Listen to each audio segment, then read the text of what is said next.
بسم الله الرحمن الرحيم.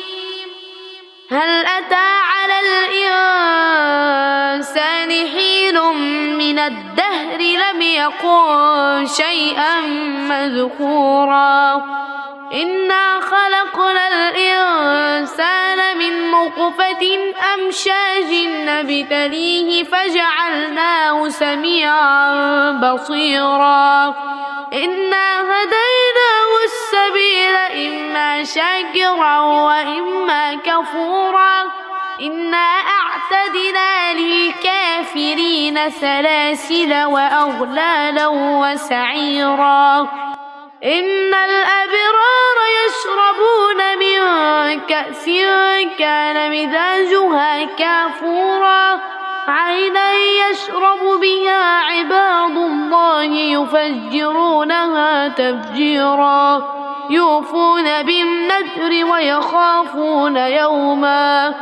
ويخافون يوما كان شره مستطيرا ويطعمون الطعام على حبه مسكينا ويتيما وأسيرا إنما نطعمكم لوجه الله لا نريد منكم جزاء ولا شكورا. صدق الله.